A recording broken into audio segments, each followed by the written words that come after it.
you've been the guy from, I think, the longest period of time that has kind of insinuated you think Atkins is coming back, right? Like I was listening Mhm. at the letters, like you've kind of looked at this. My question though is, how much do you think that has to do with his contract going beyond Shapiro's? Like that's such an awkward thing for Shapiro to fire a GM and then hire a second person whose tenure goes beyond his. Like how much of this actually just has to do with the money? I think that's part of it. It would be awkward because if you hired a new GM, you're looking at, I mean, minimum 3-year contract, but maybe 4, maybe Yeah, 3 5, would be and short, right? exactly, and, especially if you're getting, I don't think that the Blue Jays would be hiring a GM with no experience or somebody who doesn't have other options, right? Somebody who isn't coveted. Like, it would be if they just pick somebody you've never heard of, some rookie, some, assistant GM somewhere, some scouting director somewhere, I would be very surprised. So, yeah, it would be a longer contract, and there would be some, discomfort there with Mark Shapiro being up after next year, but, I don't really think Mark Shapiro is going anywhere. It's possible that there's already an extension in hand and they just haven't announced it yet and they're just waiting for the opportunity. I expect him to be the president of the Blue Jays beyond next season. But yeah, like you said, I also have for a while now expected that Ross Atkins is going to be the GM of the Blue Jays next season. Just from every conversation I've had and everything that every line that I've read between, I haven't had any reason to question that. But it is important to note that, look, like Mark Shapiro didn't shut that down the other day when we asked him about it. He did leave it somewhat open ended. And, when he says something like, I appreciate continuity and stability, I value that. Well, like that can play out a couple different ways. That can play out with Ross Atkins being back as GM next Mhm. year, or that could play out with like Ross Atkins being reassigned to another position and James Click being elevated to GM. You still have continuity and stability there. You still have the same people, they're just Mhm. in different roles. So, in many of his answers 2 days ago, he left a lot of room for maneuverability and for taking various off ramps. I'm sure that's why people found it frustrating, but that's also just what sports executives do these days. Yes and no. You disagree? Yeah, extremely. Yeah, I think that normally there isn't that kind of a tone. I would be hard pressed to look at an executive that or a president in recent vintage that showed up after not doing any media since March 21st and kind of seemed that defensive and that vague when it came to everything. Like there's so many things to get sorted with this team. And, I gotta admit, like I I was surprised by the tone. You weren't? No, not really. I mean, I've been talking to Mark Shapiro for a long time. Like, Hmm. I understand how these things go. Like, I also like I don't take anything personally. Like I don't like. We're gonna ask him questions. He's gonna answer them in the way that he wants to. He's an extremely skilled operator in that realm. Hmm. Clearly, like this is somebody. He's quoting Winston Churchill in some of his answers. And this is somebody who's been doing this for like literally as long as you and I have been alive. So like I think he's Mark Shapiro is extremely prepared and he says everything with extreme intent. He doesn't say anything accidentally, and he is always aware of the many stakeholders at play in every answer that he gives. And he's very careful never to step in anything or put his foot in his mouth. Yeah, see, that's why I thought what I did think was interesting is I think that the intent was clear, which is that he's like, yeah, I don't care how this is received. I don't care how this is taken by fans. I'm going to do it my way. And I know that it's next year or bust. If we don't win, then it's all over for all of us. And this is just the way it is. That's why, like, when he did the whole, like, win the fans over, just win thing, I went, yeah, this is all this guy's focused on. He's got one more year, one more shot. What's the point of breaking up the band? That's it. The contract runs out. And the only way to accomplish a new one here to be, popular in any way isn't going to come from a quote. It's going to come from that. Well, and to your point, Mark Shapiro throughout his entire career has never been afraid to do something that is going to rankle the fans. Like he's Mm. never been afraid to do publicly unpopular things. Like that's just the way he is. That's one of his values and his tenets that you stick to a plan and you have an understanding of your values and how you do things, and you go about it your way. You don't react, you don't do things emotionally, you follow logic and empirical data driven process. I understand that's frustrating to a lot of people. I understand people would much rather have like a gunslinger, somebody who wore their heart on their sleeve, and somebody who was maybe a bit more exciting.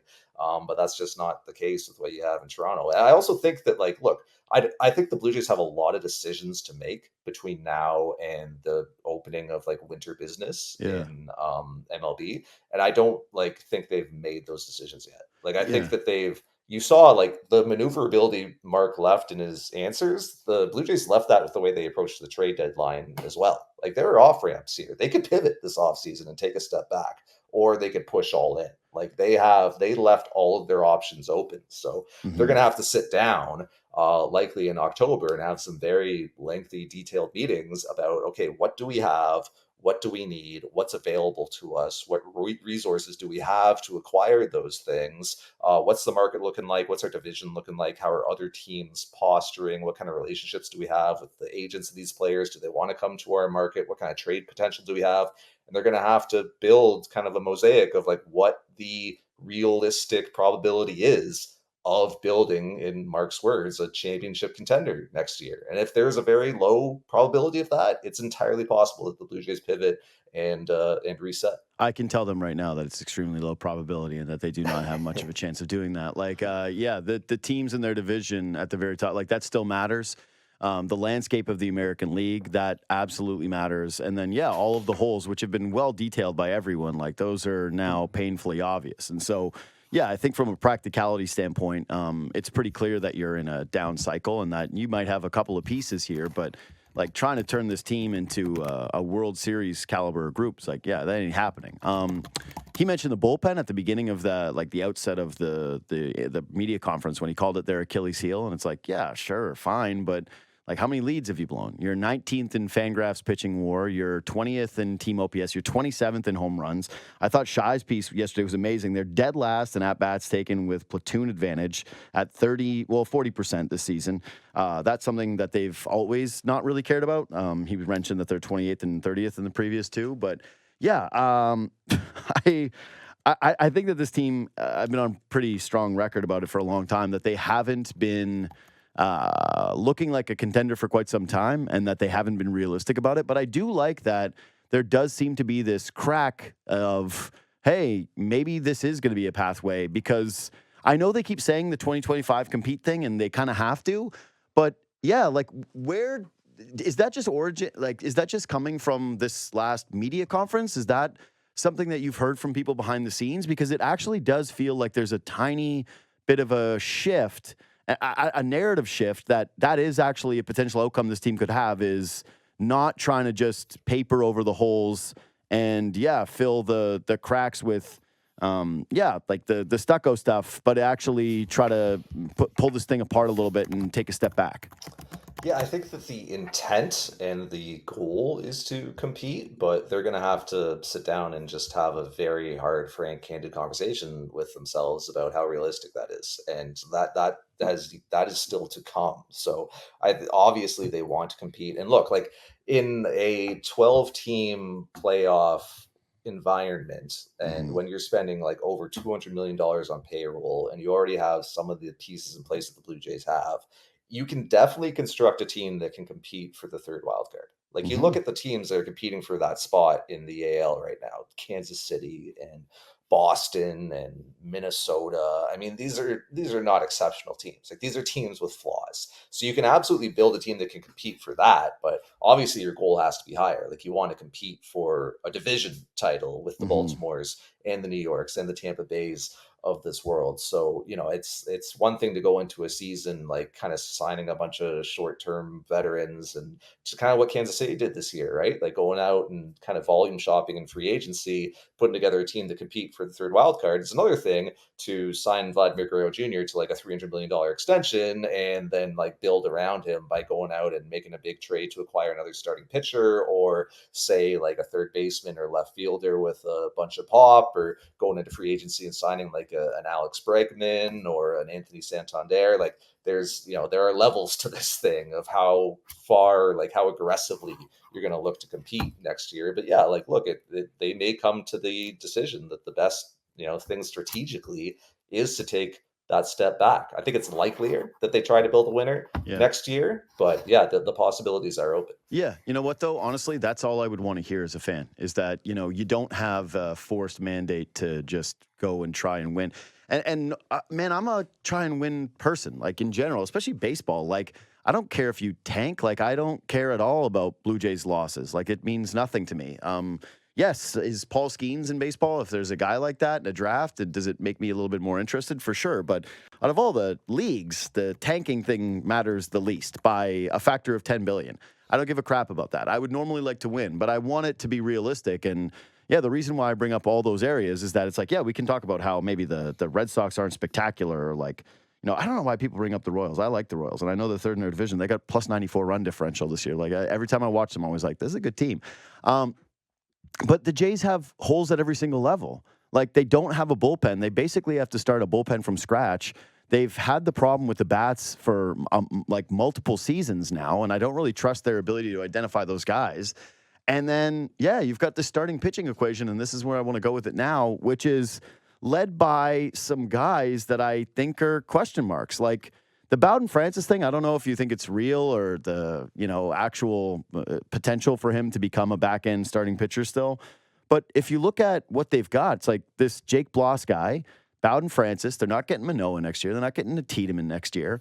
Yeah, I think that you saw Kevin Gausman yesterday. I thought he pitched well. The little blips here and there, but he doesn't look like the same guy. And it's been the same with Barrios since the start of the season. Looks kind of like, not an ace, certainly. Not a frontline starter in a playoff game. Not a first game in the playoffs guy. Bassett, another year older. Like, how confident are you in, like, the pitching staff? And I want to start with Gausman specifically, that, this isn't a guy that's going to be seeing serious regression over the next couple of years, that this year, if anything, has been more of a blip. Because I think if you don't have an ace, if you don't have him as what he's been for you up until this season, like, it kind of makes your decision all that much easier. I think that the three guys that you mentioned, like, could all benefit from some additional rest down the stretch here, and perhaps even like an early start to their off seasons. And look, just for, as veterans in this game and as guys who have been workhorses in this game, like, they've earned the right for you to come to them and say, hey, like, what do you want the rest of this season to look like? We would like for you to get a little bit of rest because we're obviously not competing this year and we're going to need you next season. But ultimately, it's going to be up to those guys and what they want to do. But I could see the Blue Jays inserting spot starters here and there, maybe moving to a 6-man rotation at some point, broaching the possibility of shutting one of those guys down for the final few weeks of the season. Because look, when you talk about Gausman, Barrios, and Bassett, like, just order the starts and innings pitched over the last like 3-4 seasons, and those guys are all like top 5, top 10, top 15. Like, Barrios has made more starts than anybody in the AL since he joined the Blue Jays. They have carried like immense workloads. And I think that's why you're seeing the stuff from Barrios right now not looking the same. And that's why you're seeing Kevin Gausman's delivery being pretty messed up this year. And, I think that's why you've seen some of the inconsistency from Chris Bassett this year, where, in his words, he got exposed by the Baltimore Orioles 2 starts ago because he was kind of trying to do some things to them that they were expecting and they were able to counter. And he had to find a way to come up with a new way to attack them. So, when you look at like projection models, like, all three of those guys still project very well next year in spite of their age and in spite of the workloads. Like, you look at Zips, Bassett projects to be a 2-WAR player, Barrios about 2.5, Gausman over 3. So those are objective projections based on players similar to that who have done things similar to them prior in their careers. So, that's the best projection. That's the best like estimation that we have. I'm not saying that's exactly what's going to happen, but if the Blue Jays bet on those guys being the core of their rotation again next year, they would have that to back them up and saying, yeah, there is, a likelihood that this is going to go well. I just think the Blue Jays need to find a way to get them some rest down the stretch here. Yeah, the big one, though, specifically is the guy that was on the mound yesterday, though, right? Like, Gausman, the first 2 seasons as a Blue Jay, 3.35 ERA, 3.16 ERA. His last 3 seasons, he's been top 10 in Cy Young every single time. He was top 3 last year for the Jays. The big one to me is like you look at his K per nine. This is a guy who was striking out basically between 11 and 12 guys the last 4 seasons per 9 innings. It's down to 8.2. It's not just the ERA, right? Like it's the strikeouts have changed pretty dramatically. Is like the people that are going, oh, well, they're adjusting, they're spitting on the splitter, they're doing this. That's the part that I think I'm probably most nervous about. It's like when you see a basketball player and the free throw rate starts to go down when they're older and you go, ooh, this is something to like monitor. They're not getting to the basket the same. They're not having that reliable thing that they can go to. The strikeouts per nine with Gausman, like that's the thing that I think is probably bothering me more than anything else. Because you look at everything else, it's kind of like a similar-ish range. The strikeouts, though, man, they are down, down, down. It's funny because he also has 2 complete games this year Yeah. and had, like, an outside shot of the 3rd last night. Yep. After he comes back in that 3rd inning after walking a couple of guys, and he threw, like, 29 pitches in the 3rd inning, and, I'm watching that, and I'm thinking, "There's no way this guy's going 7," and he ends up, like, completing 8, and if he was a bit more efficient in the 8th, he would have been back out for the 9th and had a shot at his 3rd complete game this year, so it's been very inconsistent. I mean, he's been chasing a season a bit from the jump Mm-hmm. because he obviously had some physical setbacks during spring, didn't have his normal ramp up. If everybody could do it over again, I think Kevin Gausman would have started the year on the IL. But that's not what happened. Gausman wanted to be there for his team. He wanted to front this pitching staff, and the Blue Jays felt that a 75% Kevin Gausman was a lot better than a 100% Mitch White or a 100% Wes I Parsons. forgot So Mitch White existed until this moment. I was like, oh my God, Mitch White. Yeah, whatever happened to him? throwing 98 in spring, man. I was high on him. So another whiff there for Yeah, me. you and Blake. But yeah, me and Blake Murphy, You we loved were him. alone on Mitch White Yeah. Island. But look, so he's been chasing it since then, and he came out of his delivery early in the year, perhaps due to some of the physical setbacks, perhaps due to just not being able to build up that volume of repetition in spring. And he's kind of had to work on that with Pete Walker throughout the year, and it's incredibly hard to make those adjustments when you're pitching every 5 days. But he has found lately that he's gotten to a place where his splitter, which was getting like a whole bunch of weird horizontal movement at one time because his delivery was all messed up. He was missing arm side a bunch. It's now got that vertical. And you're now seeing some of the splitters that he threw yesterday against Baltimore, which over the back half of his outing looked really, really good. We've all seen this month the fastball velo has ticked up. And fastball velo is huge for Gausman because if you kind of look at Mhm. the results on his fastballs like 94 and down and 95 and up, it's night and day. Yeah. Like 94 and down, it gets crushed. 95 and up, nobody hits it. So he needs to be at that threshold. So I think that with some rest, a proper offseason, coming into spring in a better place next year, having the time to get his mechanics all synced up and just having a normal progressive runway into the season, I do think that he can get back to being the guy you've seen in the past. Yeah, again, this is that's to me the most important question when it comes to the pitching staff by like a huge, huge, huge, huge factor. If you think you're competing next year, and like, yeah, I get it. Starting pitchers aren't running backs, but what is he? 34? Is he about to be 34? Or is he about to be? Yeah, I think so. I think he's going to be Yeah, he'll be turning 34 34 soon. next year. Yeah, so it's like, yeah, right now I just looked at it. He's an old 33, so he'd be 34 next year. You see a guy's ERA jump, more than a run. Yeah, I think you got to start to wonder about it. But you're right. There have been some pretty good signs as of late. And yeah, the fastball thing is especially important for him. I'm not Yeah, saying that Blue Jays should stop acquiring pitching, by the way. Like no, the no, Blue no. Jays should, They have to. right? Like, that's not even a question. Like, I talk to Ennis about this all the time. I think if the Jays are competing next year or not based on if Jake Bloss or Bowden Francis is in your rotation to start the season. Like, and it's not an injury that caused that. Right. No, you want those guys to be the first layer of depth at Correct. AAA. Yes. Although Francis will be out of options next year, so he might be in your bullpen. But like Whatever. your point is well made. I think the Blue Jays need to go out this offseason and look for 2 starting pitchers on, at least one of them on a major league deal who's going to be in your rotation, and then another who's maybe a swingman or can be like that, at the front of the rotation at AAA. So you push Bloss down a little bit more. Like you've just like that upper level pitching depth has just been so eroded by A, poor development Mm-hmm. and underperformance, and B, injuries to Tiedemann, Barriera, Marudis. I mean, just some of the young arms you're counting on to come in and be those like 0 to 3 guys who give you immense surplus value early in their careers. There's just been setback after setback, and that's not to excuse the fact that the Blue Jays haven't developed more capable league average starting pitching. We talk about Mitch White, how poorly that went, and we can go down the list of the TJ Zoiks and Thomas Hatches and Thomas Panones of this world, like all of these names we've seen at the big league level who have Yeah. crapped out. The Blue Jays haven't done a good enough job developing pitching, and they need to take a very hard look at their pitching development system this offseason, perhaps look at making some significant changes there to see better results. It's crazy how great they've been at signing pitchers and how horrific they've been at developing them. Like the gap between those two things, like show me the example of a team around baseball that's been that good in one area and that bad in the other over the last, 5-6 seasons. I don't think that anybody could find one. Like, there's just no I think way. that's what Mark Shapiro means when he says that the Blue Jays have been really good at identifying talent. Because they have. Well, those are the only guys market. that they've been good at identifying. It certainly hasn't been bats or, relievers or draft picks. You look at the Marcus Semien 1-year deal. Oh, when no one yeah. else Like, was giving him everybody that. gets signings. But I mean, like, now, it was like they were like, we've done great job. It was like, you had Justin Turner this year. Replaced Brandon Belt with Justin Turner. Like, what are we doing here?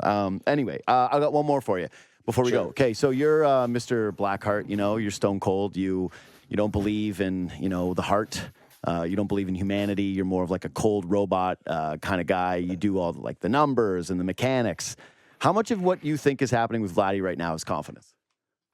A lot. Yeah. I think that when you see him in the box, like jumping back, Dude, and yes.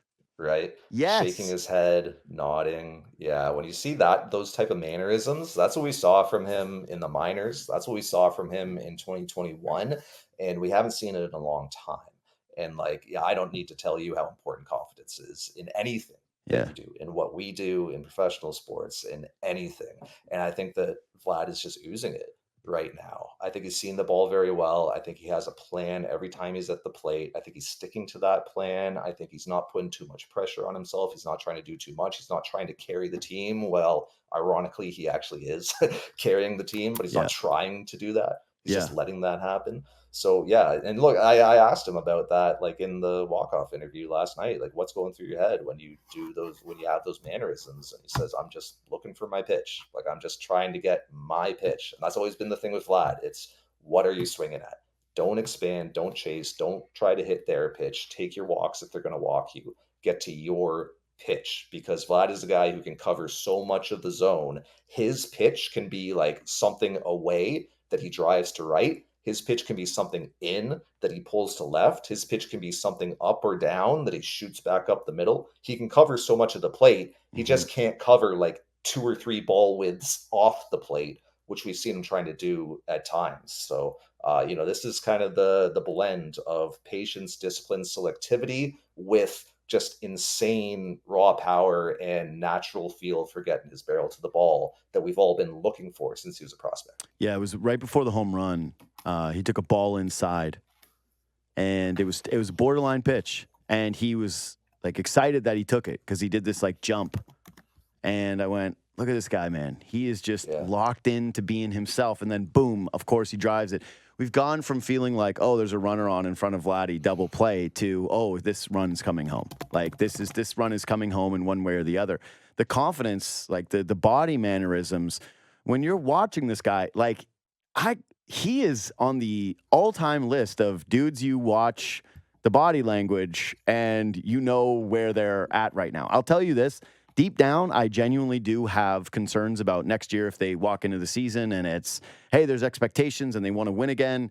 Like, does he do this in a year where, the pressure is on out of the gate? Like, can he do it when the pressure is there, given that so much of it does seem to be psychological with him? Of course, we've seen it before, but never like this when the chips have been down and, he's faded in big moments. Like, he just has. He's faded down in stretch runs. This looks like a completely different guy. Again, when we're talking about equations for you competing next year and finding out the data that these guys still feel like there is on the table, like if you've got this version of Vladimir Guerrero Jr. and like this is real to them, that he has unlocked it, he's back to being that, wins an MVP any year other than Shohei Ohtani playing both positions. Makes the math again a little bit easier in the you got to run it. You got to run back a contender or try to make a contender camp. Or is Vladdy just coming into his own? Like, it's, people are tired of hearing it, but he's only 25, Yeah. right? Like, his best years are ahead of him. They really are. We forget he got into this league at 20, right? And he was immature. He was not ready for the workload, the volume, for just the mental grind of this sport and playing it every day, like what that means, the type of preparation that it takes. And he's had to learn over time, like how to get the best out of his abilities. He's not the first player that we've seen who's had to learn that early in his career and then really hit their stride in their mid 20s, even late 20s. David Ortiz didn't get really, really good until his late 20s. Todd Helton, same way. Like a lot of guys who look profile the same as like slugging first baseman, like Vlad does. Took him a while to figure out the approach that works best at the big leagues, but then you see at bats like that one against Dean Kramer that you're referencing. I mean, Vlad just won the mental battle in Hmm. that at bat because he took close pitches from Kramer, would not expect. Remember, Kramer like stepped off at one point because he was so uncertain about the pitch he wanted to throw him. I think it was like 1-1, and he just like the pitch clock was winding down, and he just did this awkward step off and kind of rubbed his hand on his pants and was clearly going through it. And then two pitches later, Vlad just obliterates a baseball. Him winning that mental battle is not something we've always seen Hmm. with him and the pitcher, but it's something that we're seeing right now. Like he's just so committed and convicted to his approach. And that's why you're seeing the results that you are. Hey, buddy. Thanks for making time today. I know you're a busy guy. I appreciate you doing it.